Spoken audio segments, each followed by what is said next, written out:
to do 23 today. We're going to work on lab 22 today. There's no class on Monday, so don't forget, it's Labor Day. Enjoy the day off. Maybe get ahead on your study guide, get caught up, write those out, those objectives that we've covered so far, start studying them, quizzing yourself on them. And then Wednesday we'll come back after a nice day off, and we'll continue on talking about origin of species, and we'll work on lab 23 and then start to set up lab 24. So let's pick up where we left off. Did we do this question or not?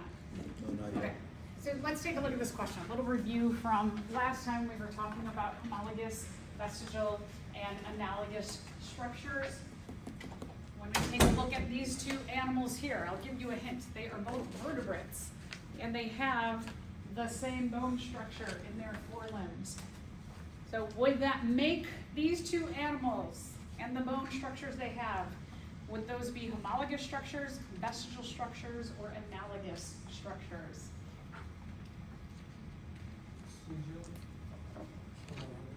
So look back at your notes. What did we say when we were studying the bones in the forelimb? Is it homologous? Yeah, good. Those are homologous structures. Homologous. All right. Other pieces of evidence for evolution, embryology. You looked at two different embryos underneath the microscope. Would you say that pig and chick looked really, really, really similar?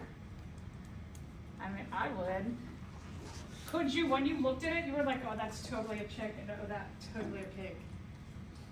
Could you tell? I can't even tell. I've got to look at the label on the slide to be like, which one's which? So embryos, one of the things that we know about embryos is that eventually the genes kick in and affect them to look very similar early on in stages of development, but eventually the genes kick in to make us look really, really different as juveniles and adults. So when we are looking at two related organisms, they will have very similar early embryonic stages of development. Like you could look at maybe some insects, and some insects in the insect world will look very similar in the early stages of embryonic development. Just like vertebrates, like the pig and the chick, look very similar in those early stages of development. That nods to that common ancestor and that divergent evolution, that we all kind of looked a bit the same at one point, and then we started to diverge and specialize as we became our juvenile and adult forms. All right, can you tell the difference between the pig and the human? I mean, I hope so, right?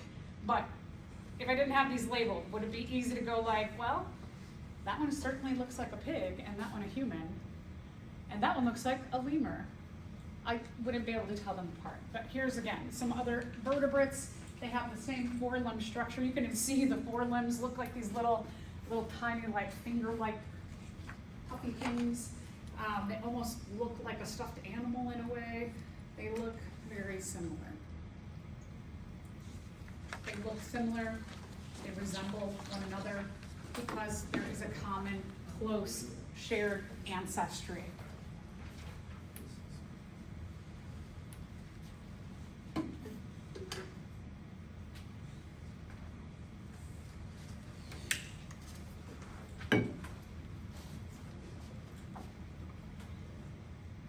Other pieces of evidence for evolution that we can look at is we can look at where did living things come from on the earth. Bio means living thing. Geography, the study of locations. That here we're using the study of locations where living things once lived and live now to compare how related are these organisms. We can track their geographic distribution over time to get an idea of, oh, that's why those like hares and rabbits all looked similar, because they were from one landmass at one time.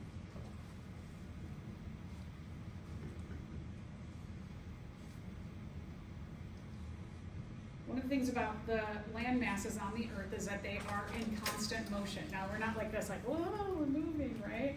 When we say constant motion, we mean like really, really, really teeny bits of movement.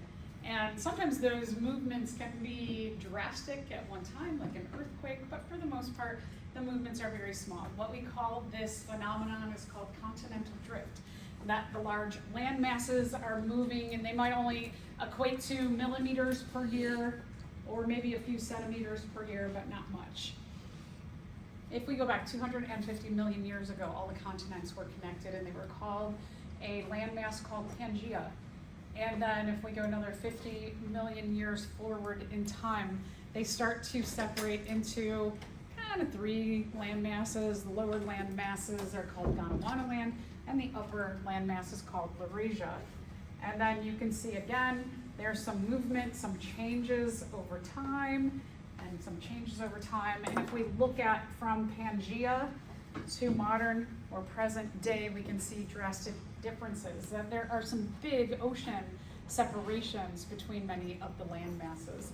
The other thing that I want you to recognize, especially in looking from this illustration here during Jurassic to the Cretaceous to present day, if you look at South America and Africa, they fit together right here. And you can see, like pieces of a puzzle, that they once were together. What this does for species is that species were all on one giant landmass at one time.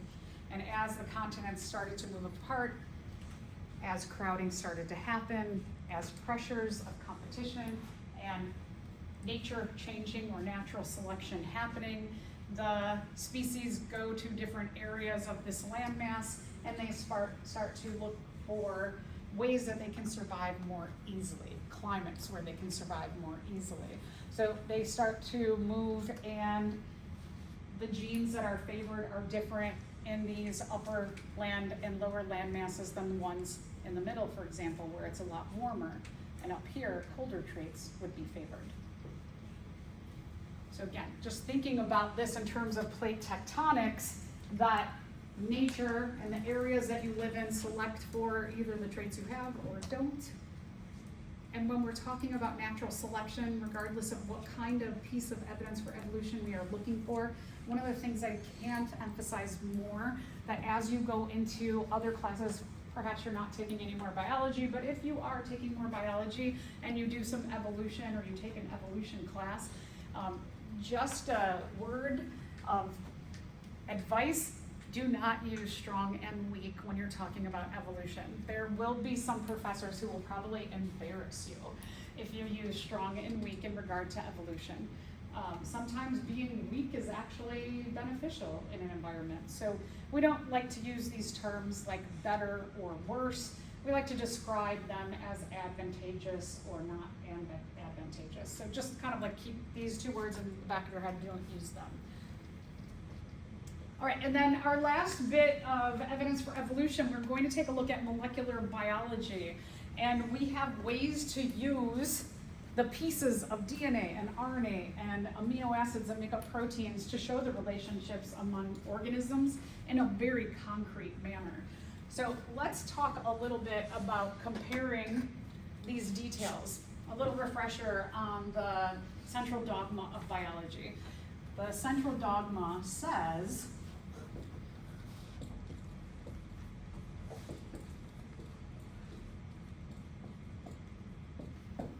that we have DNA, which DNA is the instructions for how we are organized and composed.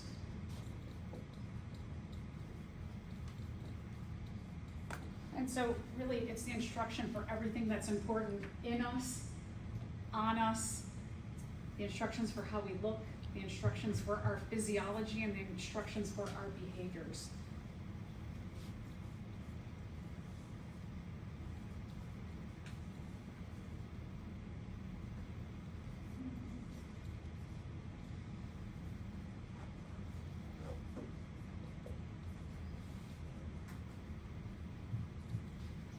So DNA is just the instructions. If we have DNA and we don't have anything else, the instructions don't do us any help, do they? Just like IKEA, if you go to buy a bookshelf at IKEA and they handed you the instruction booklet and they were like, we're not giving you the parts, you'd be like, well, this is useless to me if I don't have the parts, right? So we have these other two things. They're different languages, I like to say. about the instructions for how we look and how we act in our physiology. So in looking at the central dogma, we've got these other two pieces to get us to the proteins. And so we have transcription.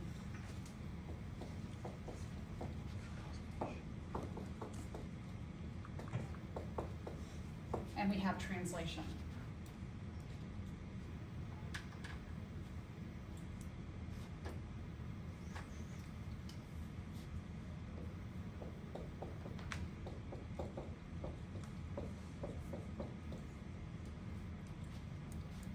So I like to think of this process of transcription and translation as three different translations of languages. That we start out with the language of DNA, which is nucleotides.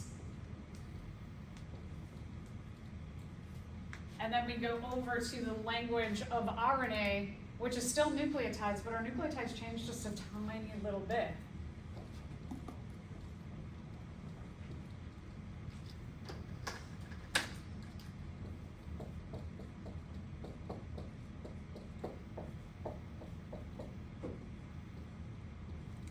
And our nucleotides, when we're talking about the language of RNA here, we have A's, we have G's, we have C's, but instead of having T's, we have U's.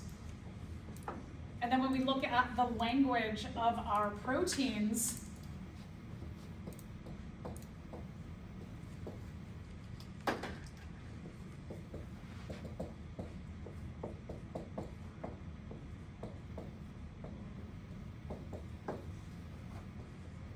the language of our proteins are amino acid sequences.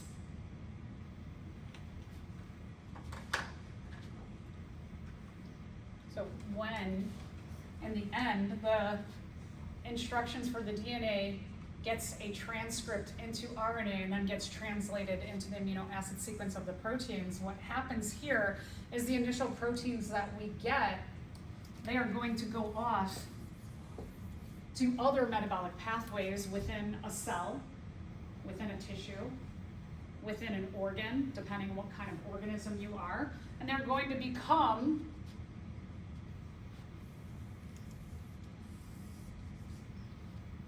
all of these things. They're going to become our anatomy, and they're going to become our physiology, and they're going to become our behaviors. So we have this kind of middle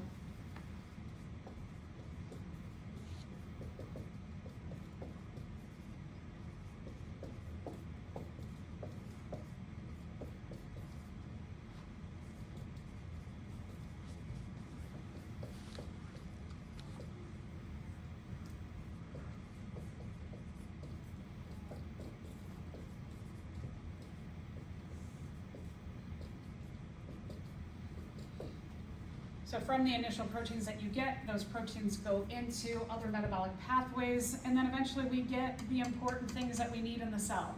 What kind of structures do we need? How do we look? How does our internal physiology work?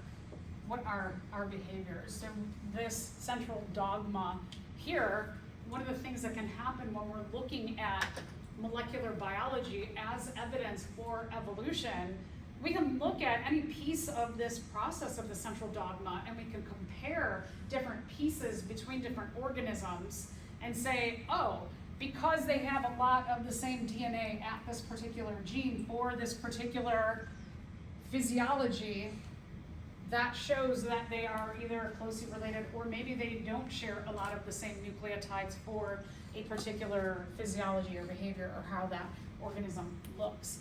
But we can use not only our DNA sequences, we can use our RNA sequences, or we can use the amino acid sequences, or we can look at the total proteins. So there's a lot of different ways in terms of molecular biology that can be used to show how closely related organisms are.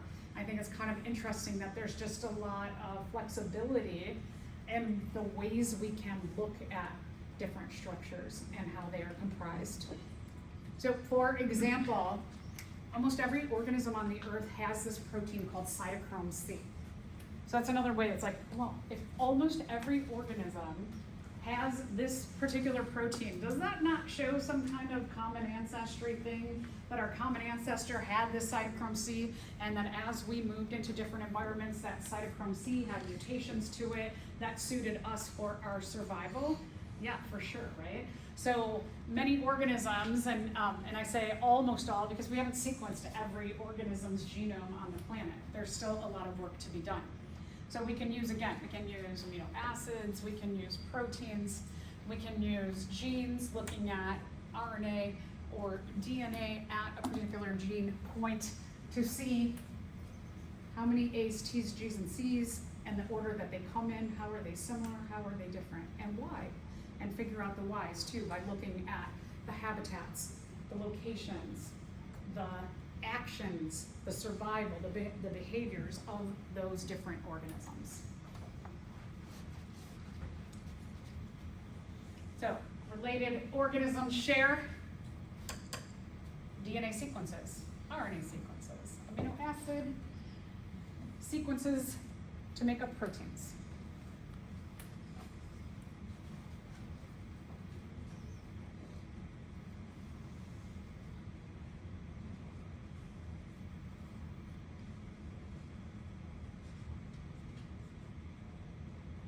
So I like that in the bottom corner of your page, it has a portion of the cytochrome C sequences of humans and mice, top and bottom. If we just look at the difference and commonality between 315 different DNA nucleotides and the cytochrome C protein between humans and mice, what we find is that there's only a difference of 30 nucleotides between us and a mouse. Are we drastically different than a mouse? I would say, right? So, but our cytochrome C shares a lot of commonality. There's only about a 10% difference between their cytochrome C and ours.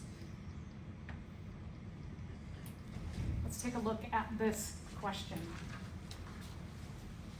A major trend in evolution is that you're going to take the first word and give that a try there.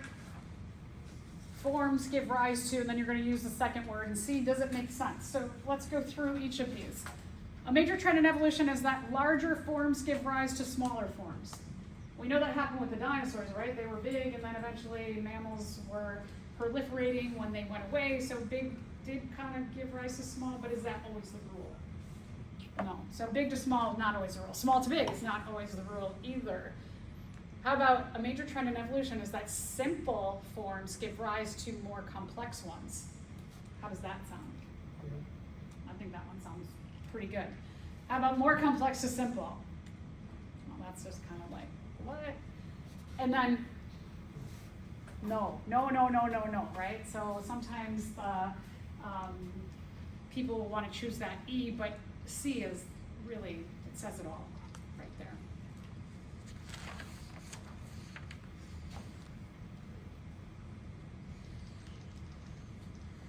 All right, let's talk about some evolution misconceptions, and these are things that maybe even you had coming into this.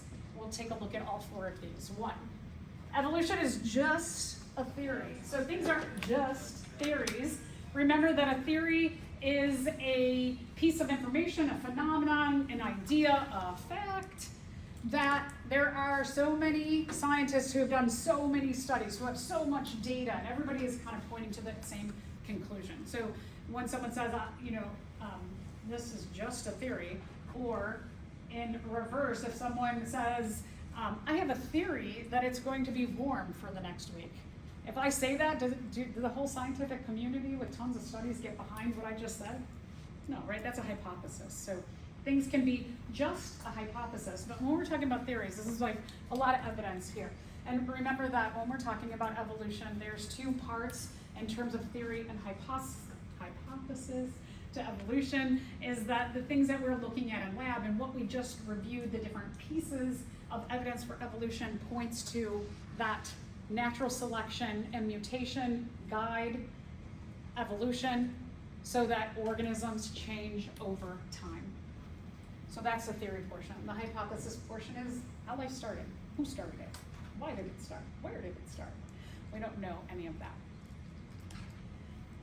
All right, let's talk about individual evolution. So, let's say that me, I love swimming, I love scuba diving, I want to stay underwater without using heavy tanks and things like that for at least an hour at a time. Can I just like will myself to evolve?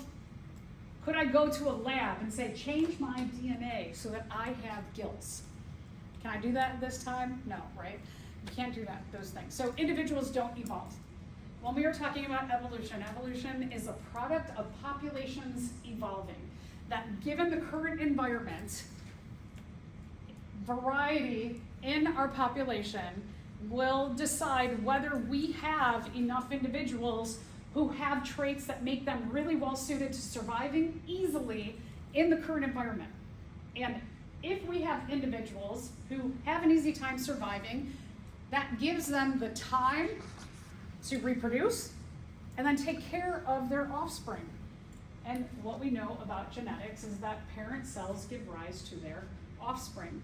And so that if you are an individual who is having an easy time because you have advantageous traits given the current environment, that your offspring will also inherit those favorable traits. That's how evolution happens. It is a product of populations with an influence on the environment as well as an influence on mutations that occur by chance when the parent cells make the offspring cells. Right, as I said, evolution does not explain the origins of life. We do not know the origins of life, and I mean we as the scientific community, but we have left that door open for people to have belief systems or to philosophize, this is how I think life started. So it is not part of the theory of evolution. Organisms evolve on purpose. So again, can I purposefully will my eggs for my offspring to have gills?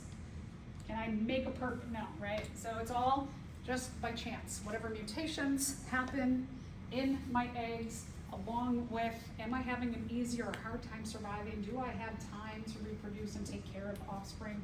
It all goes together. So organisms do not evolve on purpose. All right, so those are 4 major misconceptions about evolution. Let's talk a little bit about climate change. Oh man, humans. Humans are agents of natural selection that are affecting every species on the planet. Are we affecting every species on the planet in a positive way? Maybe a few here and there, but we are definitely making it a lot harder for a lot of other species to survive because we are doing so many things that are enhancing the effects of climate change. Please remember that climate has always been changing. That we go back, from what we know now, about 4.6 billion years ago, it is believed based on fossil evidence and rocks and the flow of water patterns of rocks that are dated billions of years back, that the Earth was probably covered in water 4.6 billion years ago. And so we know that the Earth is not totally covered in water. We have large water bodies and then we have large landmass bodies. And so we know that there's a big difference in the climate. Since the Industrial Revolution, humans and the way that we are using tools, we are pumping out a lot more carbon dioxide, methane, and other what we call climate change or greenhouse gases.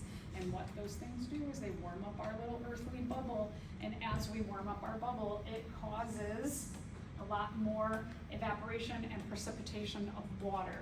And that evaporation and precipitation of water, it causes a lot of climates to change in drastic ways, so that we have droughts, which make fires easier to spread.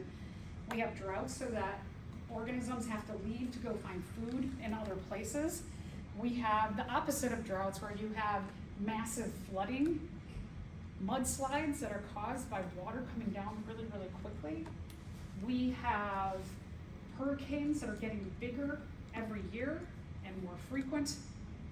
We have areas of the Earth where icebergs are melting. This additional water changes or shifts. When you have a big heavy iceberg at the top of the Earth or at the bottom of the Earth, they're very, very heavy. And when an iceberg melts, when that heavy piece of ice here and here, when they melt, does the water get more distributed over the whole Earth rather than the ice being weighted here and here? Do you suppose that the changing of these major weights at the top and bottom of the Earth could have an effect on the way that the land masses are moving around the Earth? They do. And so they are causing earthquakes to happen more frequently, more drastically, and other just phenomenon to happen. I actually have worked for NASA for about 4 years. This was probably about 10 years ago. Worked on a big project with them, and I was talking to somebody who studied earthquakes, and I said, hey, you're here because, I was like, the iceberg's melting and the distribution of weight, and she was like, yeah, a lot of people don't think about that. They often think about like just sea levels rising, right? The icebergs melt and you get rises in the oceans, just like, but that weight distribution of being here to being all over, that also is another thing that when we're talking about climate change, it's causing climates to change drastically. So lots of different ways that we are, just our simple little tool use, right? And our advances in tool use are causing effects on every population on the planet. I've got other examples that I didn't even get into. So we talked about these. Another way that we're seeing effects is the shift in life cycles of species. Because the spring, because it gets warmer earlier, some species are starting to reproduce earlier. And they're taking over all of the good places to make nests.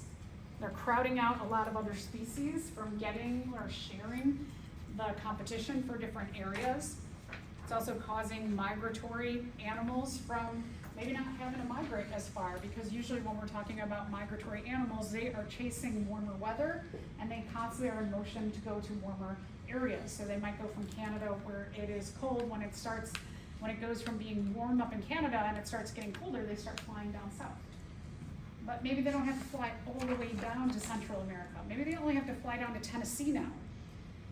Here's the thing, is that when they go from Tennessee to Central America, could be just like their poop, that when they leave and drop feces, there are nutrients in those feces that a lot of other organisms rely on some processes of utilizing those nutrients at a certain time of year to help them survive.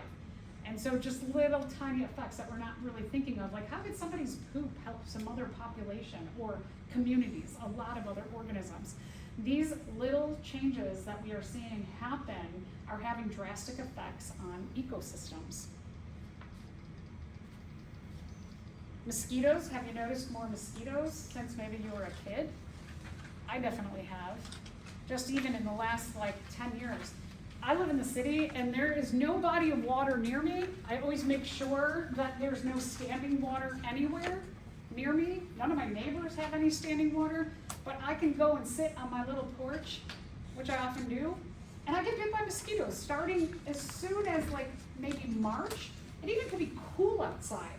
And I was like, mosquitoes don't bite when it's cool, and then I get mosquito bites, and I'm like, how is this even happening? And then the mosquitoes are biting me sometimes even till December. Whereas when I was, even like, I'll say 10 years ago, the mosquitoes were going from maybe like May through September, and that was it. But now it's like a couple months on either side of that. And one of the things that's happening is that climates are getting warmer. The mosquitoes who might have like one life cycle over the summer, they're starting to have the ability of this like extra padding of warmth on the spring side, and on the fall end, they're starting to be able to have earlier round of reproduction, which allows them to have 1 and 2 and maybe even 3 life cycles, so that they are present all the time.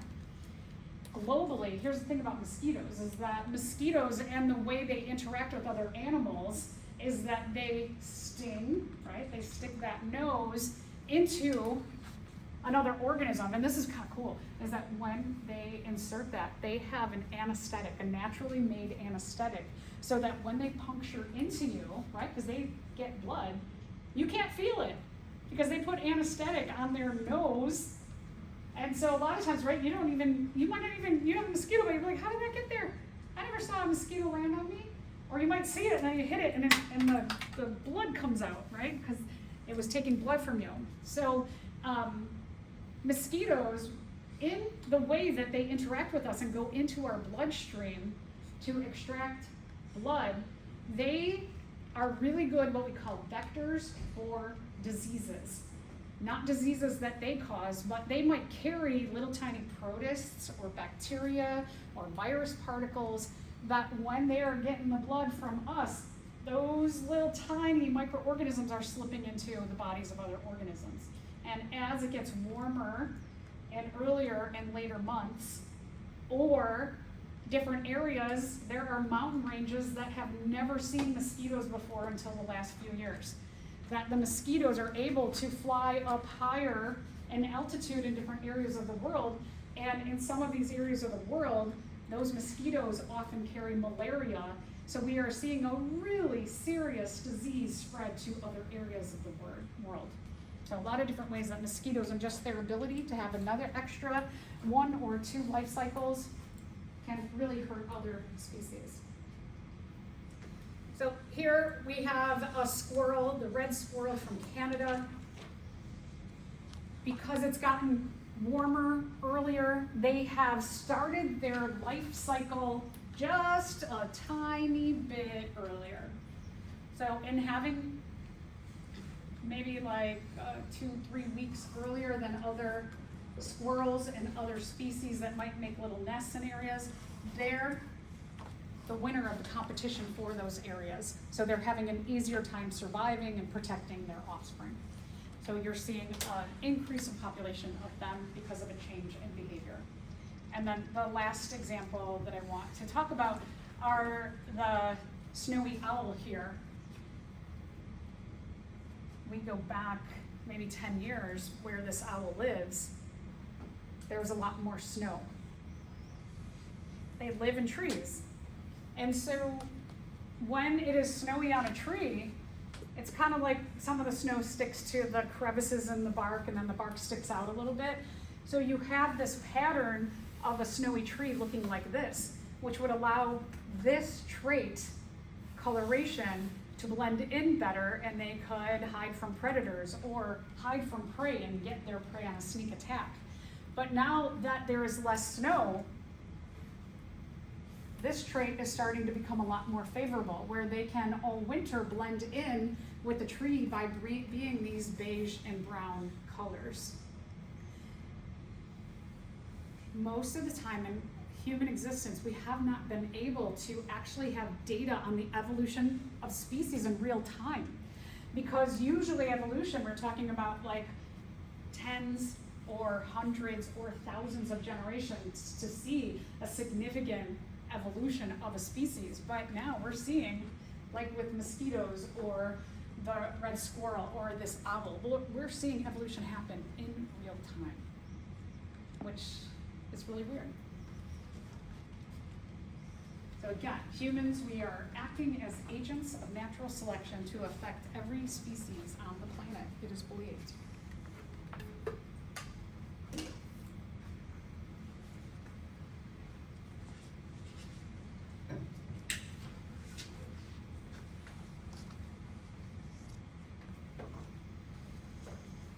So those are all of our pieces of evidence for evolution. Now let's step into thinking about the influence of natural selection and mutation on the ability of a population to evolve. So the next chapter, we're going to focus on population evolution.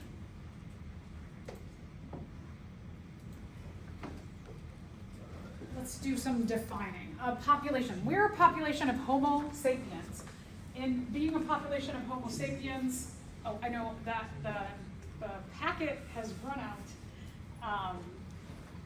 So if you didn't get the notebook yet for the class, just, I would say, sit and listen. And then when I load this up and you have the notebook from the bookstore, you can fill in those blanks. So just listen if you don't have a packet, or if you don't have the book, or if you're not writing into a tablet. So we are a population of a species. That means that we are the same genetic kind. And why this genetic kind is important, what that allows us, it allows us to do this, what we call interbreed. We can potentially, like us in this room, we could potentially interbreed, which means that males and females of fertile males and females of our species can have also not just offspring, but here's the important thing in evolution is that not only is reproduction important, but it's important that our offspring are also fertile so that they can also keep the population, they can mate, keep the population going, and their offspring can mate, keep the population going.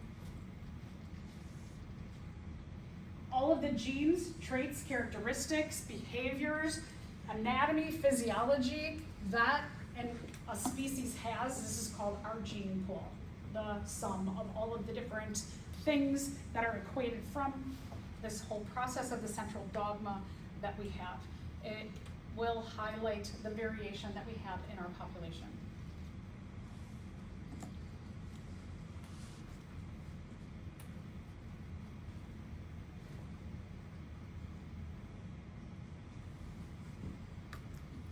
We're going to get into a little bit of genetics, and if you haven't taken 111, I'm going to do a review so that things that, for those of you who have taken 111, you'll be like, oh yeah, this is all familiar to me. All right, so a little bit about genetics. That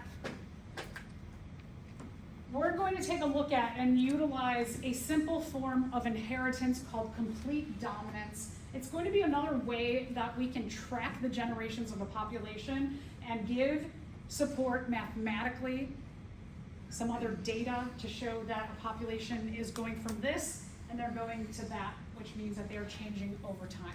So what we will look at when we're talking about the inheritance under the idea of complete dominance, what that means is it means that there are two different alleles for the genes for a trait. So like for example, one of our traits that shows complete dominance, inheritance, is handedness. So if someone is right-handed,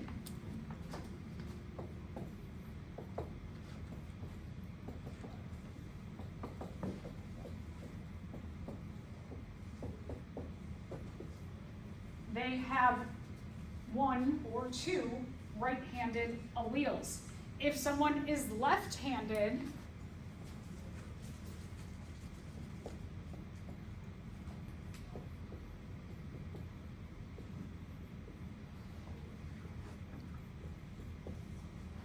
they have two little r or left-handed alleles. So these are both different versions, right-handed and left-handed. These alleles are different versions of the gene that codes for the trait of handedness and whether you are right-handed or left-handed. When we take a look at what we call the genotypes of a trait, the genotypes are the genes that you inherit. As humans, we have 46 total chromosomes in all of our cells, with the exception of sperm and egg have 23 total chromosomes. So let's say in any given cell in our body, what we call a somatic cell, that we have 46 chromosomes. We have a pair or two of each kind of 23. Why do you have two of each kind? Where do they come from? Mom and dad. Yeah, good. So they come from your bio mom and bio dad.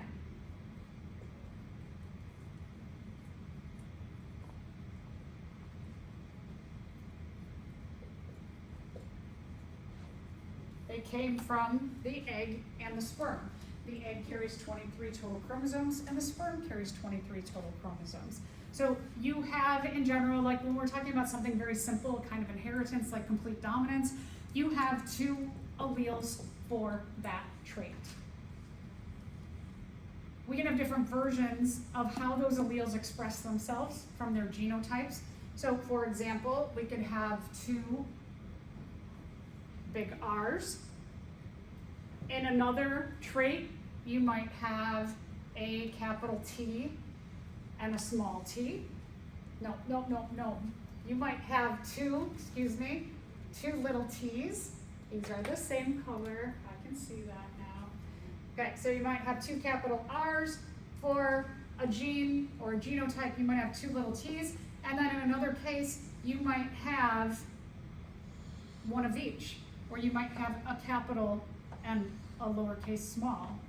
What we call these is the uppercase one is the dominant.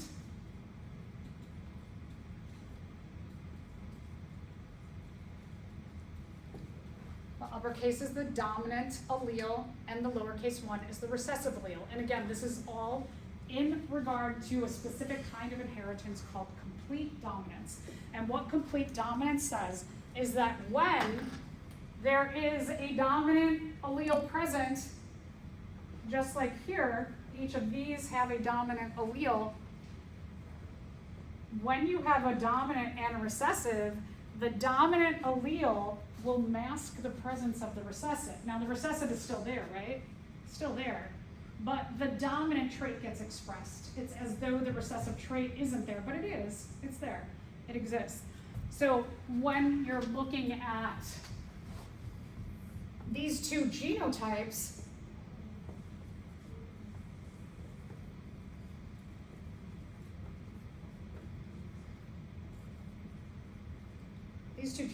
have what we call the same phenotype.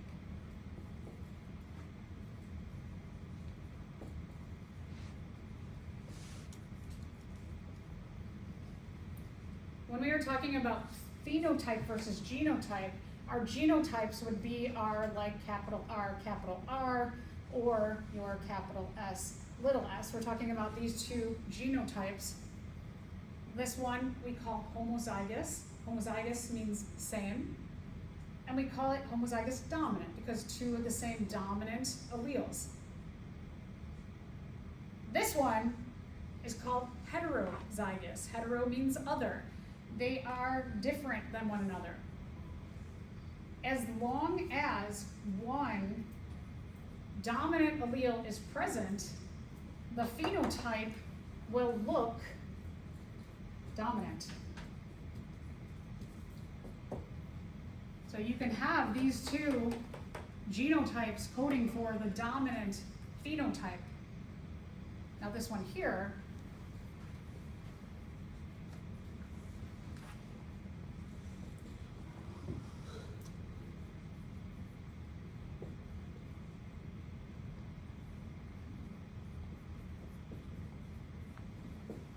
so when you have a genotype of two recessive alleles, like little t and little t, they code for the recessive phenotype.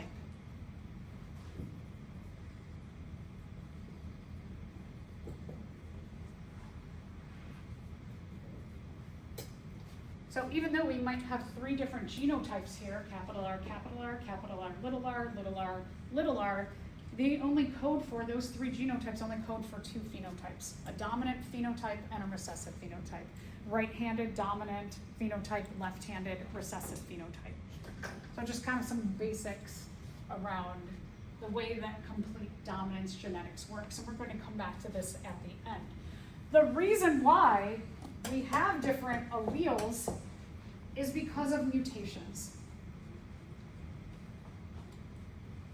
So let's say that everybody was capital S in the population, capital S, because everybody's capital S, and then one day, one cell makes a mistake in copying that capital S and it codes for something different. Now you have a new mutation. So in a trait, the amount of different alleles equates to the amount of different mutations a population has had over time. In general, is being left-handed, the recessive phenotype, is it lethal? Like if you are born left-handed, is everybody like, oh no, oh gosh, I'm so sorry. I'm so sorry. Oh. Right? No. So there, we can get into other like things about handedness, but in general, this is a trait where it's like, okay, cool, we got like another variety here. Maybe in the future, maybe there'll be something that happens where like left-handedness gives a huge survival advantage over being right-handed, but for now it's not that big of a deal. There's some inconveniences with being left-handed. There's also some benefits to being left-handed too, but I'm going to get into that. Okay, so just some interesting thing about genetics and how this works in the grand scheme when we're talking about evolution, because our mutations guide more traits, more variation, and more variety. If the environment changes, maybe a group can survive that environmental change. They can survive the natural selection. So at the, we probably won't get to it today, but we will talk about methodology of using math and looking at when I say frequency here, we mean percentage. So in evolution, we like to say frequency, but the term frequency, we're just talking about the percentage of dominant alleles today and recessive alleles today. So let's say that, today, if we're looking at those owls, that the percentage of the dominant allele for the white coloration is 80%, and the frequency of the brown coloration is 20%, and we come back 30 years from now, which I'm just making this up, let's say it's 20 generations later, and in that population, I can take a look at year 0 of these allele frequencies, and then I come back at year 30, and I calculate the allele frequencies in that population, and let's say that I find out that, it went to 50-50 now. But this clearly has some favorability in the population, that I can say that evolution is happening. And so while we can kind of visually understand that now, because of the nature of selecting for those that blended more with the brown bark, and that the brown coloration is more favored, we can see that. We have evidence when we're using math and frequencies of genes. So kind of cool. Just another way that people who study evolution can show support that evolution is happening. So again, when we use that term frequency, if the frequencies of the alleles change over time, it supports that evolution is happening in that population.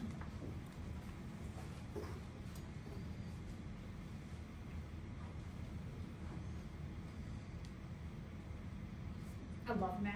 This always excites me because I'm like, anytime I can use math to show support for something, I'm like, yeah, I love it. And those of you, maybe you're going like, I don't like math so much. And you might be saying like, I'm not good at math. We're all really good at math as humans. But for some reason, this thing goes around where a lot of people will say I'm not good at math, whether it's teachers or parents or aunts or friends. And because a lot of people say that, a lot of people glom onto that for some reason.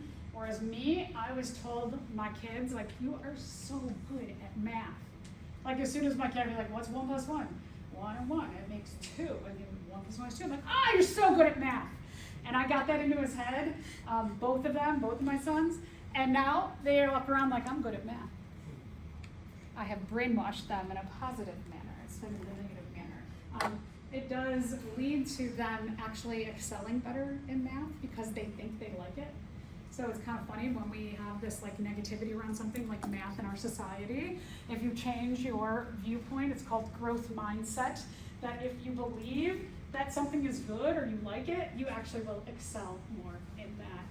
Anyway, so my little spiel on math. You're all really good at math. You do it probably 30 times a day and you don't even realize it. Okay, so when we take a look at allele frequencies, here's just another example that if we had pea plants and we're looking at the genes that control flower color here, when you have 100 pea plants, if let's say one gene controls flower color, that each individual has 2 alleles for this trait. So you take your 100 individuals times by 2 alleles for that trait. And let's take a look at our example question. If 50 of those alleles out of the 200 alleles in the population for white flowers are for white flowers, the frequency of the white flower allele in the population would be what? I'll bet a bunch of you just did this in your head and you know the answer. What's the answer? 200. Yeah, see, you're good now. Okay, so 50 divided by 200 gives you 25.25 or 25%. So that's just an example of how you could calculate allele frequency.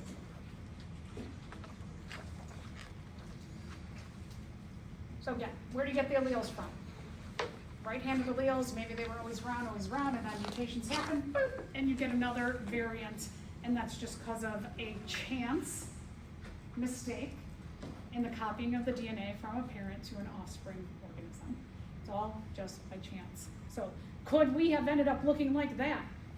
Maybe, but we didn't. We ended up looking like that. So mutations guide evolution. The definition of mutation is a change in the copying, the change in the DNA, copying, change, a mistake in the copying of the DNA. I can talk. Again, mutations are just changes, accidental mistakes, which means that evolution is just all an accident. We do have checkpoints that can fix some mutations, but the volume of DNA that's being copied in the process of making offspring cells is just a huge volume. So mistakes are pretty common. Mutations are pretty common.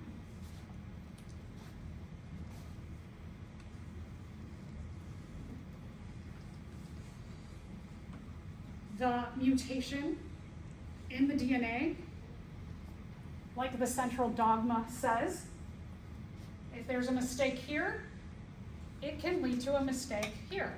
And it's how we act, our behaviors, our internal physiology, how we look.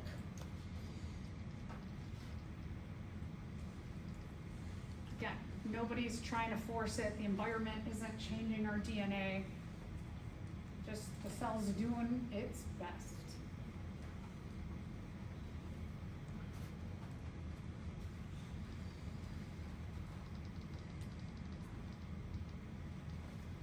Also remember that when you go through this process and there is a mutation that manifests itself in how our internal physiology is, how we externally look, or our behaviors, sometimes it can be bad, can kill off the organism, can lead to a disease, can lead to a disadvantage of survival.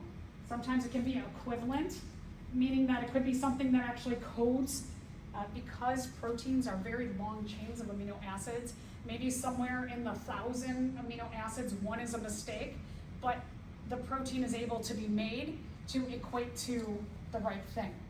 That one mistake in an amino acid of thousands, in particular cases, might not, it might code for the same eventual thing. The other thing, it's like handedness, right? You might get a mutation, you might get a new allele or a new phenotype in the population, and it's like, okay, yeah, right-handed, left-handed, okay, fine. Add some variety. Doesn't help us now, but maybe someday it'll help us. And then also remember that sometimes we can get better as a species. So mutations are by chance, mutations are not always bad. Mutations are a driving force of evolutionary change. They allow for variation. It's a good thing. It's like a little insurance policy that these mistakes constantly get made so that we do have more variation, so that if the environment suddenly changes, maybe we can still survive because we do have enough variety in our population.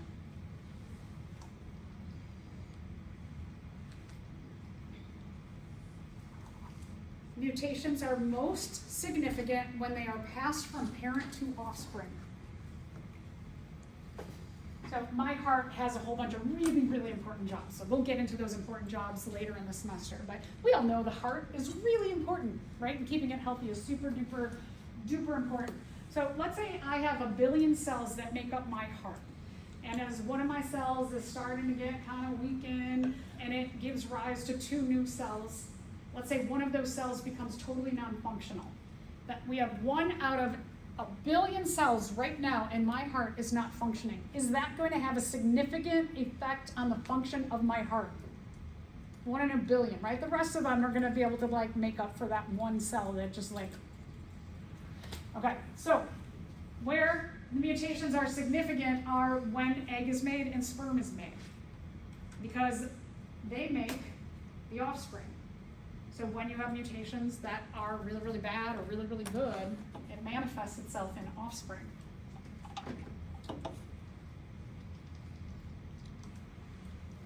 And the environment might select for a mutation or it might not. And our mutations, our traits, the things that our proteins code for, help us to either survive easily in the environment, kind of coast along, or to struggle. Let's take a look at this question. Most commercial pesticides are effective for only about 2 to 3 years. So this is a great field to go into because you've got a job, right? If they keep becoming like non-functional, every 2 to 3 years, you've got to come up with a new formulation. So lots of research going on here. Same thing in antibiotics. So if they become ineffective for every 2 to 3 years, is this because A, new pests invade the area? Maybe I'll just tell you the likelihood of like all new pests coming into an area to make the overall pesticides ineffective, it's not a good chance. We'll talk about when we get into ecology, migrants and natural populations are not very significant. Births and deaths are the most significant contributors to whether a population grows or goes down. So this one, no. The chemicals induce mutations that convey immunity, no. So this one, what this one is saying is that the chemicals are the agent of natural selection, that the environment is causing the mutation to be an agent of natural selection. No, the environment, it might in some cases like hurt a few species, but it usually is not going to be widespread enough. So probably not. The chemicals mutate. I don't know, we haven't talked about anything like this, right? So probably not. The pests learn to ignore the chemicals. Maybe some of them have mutations and changes in their behavior, so they ignore the chemicals, but the pests with advantageous mutations will survive and reproduce. Does that sound a lot like what we've been talking about? Yeah. Good.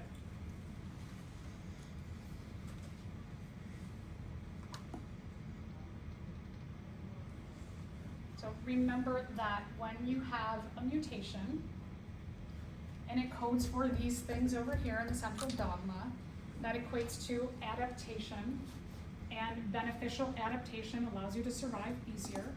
Non-beneficial adaptation means you have a non-advantageous trait. So let's talk about this term fitness. Sometimes evolution is called survival of the fittest. Doesn't mean if you go to the gym and you're just like huge, you're all jacked, does that mean that you are the fittest and you are going to survive the best in the environment? Not necessarily, right? So when we're talking about fitness, we don't mean like I'm gonna work out a lot, I'm gonna run a lot. That's not what fitness means. When we're talking about fitness in terms of evolution, it means that I leave behind the most offspring because I have advantageous genes which allow me to survive easily right now. And because I'm having an easy time surviving, I'm going to have time to reproduce and time to help my offspring grow up. And my offspring, because we know how genetics works, that I'm going to pass on my advantageous traits to my offsprings most likely, right? So that's what we mean by fitness, is that fitness allows you to survive easily and reproduce more often given the current environment.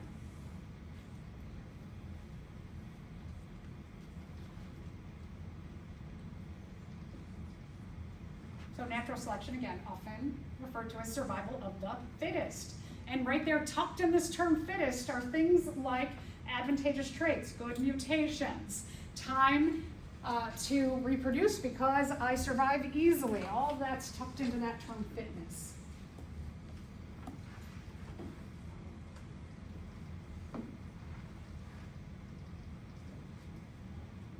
So we're going to take a look at what we set up on Monday, that we set up our bacterial plates. And in doing so, what we did was, this picture is showing a little different methodology than we used, but what they are showing here is that in this picture, at the top, the red dots are showing colonies or groups of bacteria. and they're growing on some kind of agar, that jelly-like stuff. So all of them are surviving on agar, just like regular old agar. There's no antibiotics in it. Everybody's just having an easy time surviving. But we're going to change the environment. We're going to naturally select for bacterial colonies that have mutations to an antibiotic that we're going to expose all of the plates to. So we add antibiotics to all of these. We add we add, let's say, one antibiotic to all these plates. And then we let that sit for a couple days. And we see who survives and who dies off. So back in our original colonies there, these 4 on every plate, they had advantageous genes and they didn't even know it, right? They didn't need these genes. Did they need those genes up there? No, because there was no antibiotic. But when we introduced the antibiotic, because they had a chance mutation already, just by chance, when we introduced this antibiotic, these ones were like, whew, boy, are we lucky. We just happen to have this mutation that we have never used before. But now, in the presence of that stuff, whew, we survived. And then what are they going to do? They're going to have time to reproduce. And when they reproduce, they're going to pass on their genetics to their offspring so that they go through this process. And their offspring also have that gene for the survival of living in the presence of that antibiotic. When you go into lab today, this section is really good to have open while you're writing up your discussion questions. So I know a lot of times students, they'll ask me a question, I'm like, what are your notes? All in there, nice pictures. And then they just sit there without it. And they get it wrong. So let's answer a couple of questions about this scenario that we just went over. A bacterial allele that conveys resistance to the antibiotic streptomycin. Streptomycin is just one kind of antibiotic. So if this bacterial allele conveys resistance to the antibiotic streptomycin, is this trait always beneficial to the bacteria? No, right? So it's not always beneficial. Is it B? Is it beneficial to the cell in the presence of streptomycin? Yeah, right. So here's the case. If at first you were like, yeah, and then I'm like, oh no, read number 2, right? So don't forget, when you're looking at exam questions, board questions, future questions that are multiple choice, if you look at one and you're like, that sounds good, next, because you're stressed out, read the next one, read them all, because this is the correct answer. Is it neutral in the presence of streptomycin? No, it means it, right? Having it is good. So it's not neutral in this case.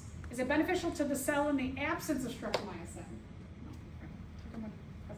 And then is it always detrimental to the cell? No, that's kind of silly. So having resistance to an antibiotic is beneficial when you are in the presence of that antibiotic.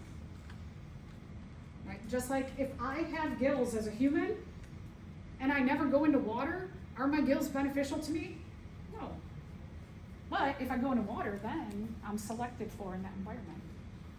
So we all have traits that are just like not really that beneficial. My son does this thing where he can like make this whole cheek go like this without like moving his eyes or his eyebrows. And he does it all the time. And I'm like, yeah, cool. That's a trait that doesn't help your survival unless he meets some partner who's like, ooh, sexy. Okay, so bacteria get resistance to antibiotics because they are in the presence of the antibiotic and mutate to become better suited to living in that environment. So if those bacteria, when that antibiotic is introduced, can they be like, poof, I have resistance now. Can they do that to their DNA? Nah. Okay. Bacteria get resistance to antibiotics because the antibiotic causes a mutation. Does the antibiotic cause a mutation? No. No! There's just a clue about your lab and the discussion today. Bacteria get resistance to antibiotics, C, because some of them just happen to have a mutation to the antibiotic already, survive, and pass on the advantageous genes to their offspring. Yeah, that one sounds good. Okay, but let's read the last one just in case. Bacteria get resistant to antibiotics because the environment influences the bacteria to have the mutation. They have it. They just happen to have it.